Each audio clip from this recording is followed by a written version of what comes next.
If Alzheimer's, for example, runs within my family, does that mean that I'm destined for a life with Alzheimer's as well? Is cognitive decline and dementia a genetic illness? A lot of people simply assume that if some degree of cognitive impairment, like Alzheimer's, for example, runs within your family, that means your fate has already been laid out. You are destined for a life with Alzheimer's. So, is cognitive decline genetic in nature? Well, the answer is yes and no. When it comes to Alzheimer's disease, it can be split into two categories based upon the age of onset. There's early onset Alzheimer's, which is whenever you have the onset of symptoms before the age of 65. And then you have the far more common type, that being late onset Alzheimer's, which would be anything over the age of 65. So, in regards to early onset Alzheimer's, it accounts for approximately 5% of all Alzheimer's cases, and most are due to mutations in the APP gene, PSIN1, and/or PSIN2 gene.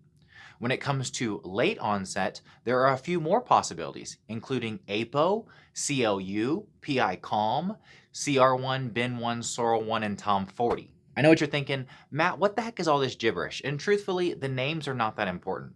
Just know that there are some genetic mutations that have been shown to increase one's likelihood, keyword there, likelihood, of developing Alzheimer's, and in some cases, developing it much sooner than expected.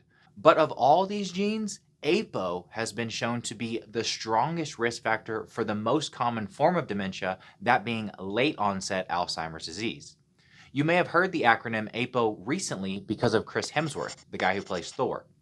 Hemsworth came out after getting news that he tested positive for this genetic mutation. In fact, he has two sets of ApoE4, one from his mother's side and one from his father's side. And what this means for him is that he now has a higher likelihood or risk, if you will, of one day potentially developing Alzheimer's. However, these are not predeterministic genes, they're simply risk factors. Kind of like how an insurance company knows, due to accident reports and data, that teenage drivers are more likely to be involved in an accident, which is why teenage drivers pay the highest premiums.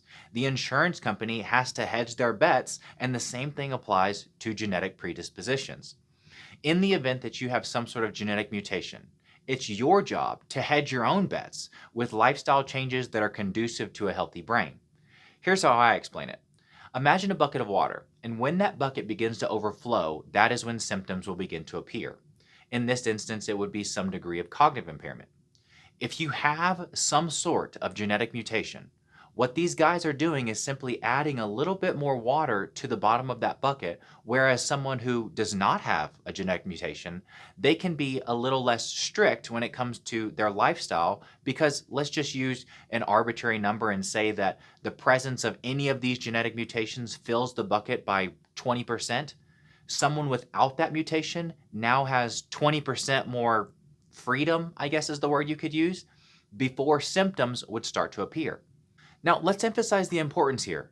None of us know what the future holds, and so I think that being able to keep the water within my bucket as low as possible for as long as possible is critical so that I can be more resilient when added stressors such as, oh, I don't know, maybe some sort of virus comes my way. Whereas if I'm teetering that line and my bucket is 96% full, all it takes is a straw to break that camel's back.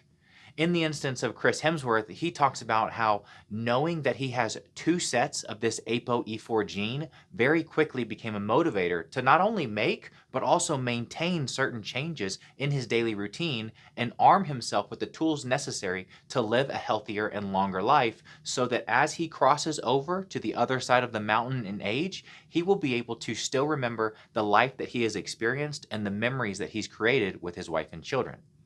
The functional medicine world likes to say that your genetics load the gun, but your lifestyle pulls the trigger. There's nothing you can do about the genetics in which you were given. That's the hand that you've been dealt. All the whining and complaining in the world would do nothing to improve the outcome of your health, but you can make the conscious decision each and every day to engage in certain activities and eat certain foods and even cut some things or even people out of your life that will set you up for the greatest chance of avoiding cognitive decline. Also, something that I would like to propose is that this is just my personal opinion, but I feel as if there's very few truly genetic illnesses in the manner most of us think about it. Of course, there are genetic predispositions like the ones that we have just discussed, but we also discussed how that predisposition alone does not mean that you're destined for a life with Alzheimer's. How much does the fact that most people tend to follow in the same lifestyle choices in which they were brought up in and instilled from their parents affect the kind of illnesses that they end up one day developing? Just something for you to ponder on. And also, just so that I'm not, giving you things to just think about and nothing to actually do about it, I wanted to make you aware of a course that I just released entitled Reversing Cognitive Decline. Within this course, I'm going to walk you through a systematic approach to managing cognitive decline and equip you with the tools necessary to improve the quality of your brain and keep it as sharp as possible for as long as possible. All you have to do is click on the link in the description and you'll be directed to our website.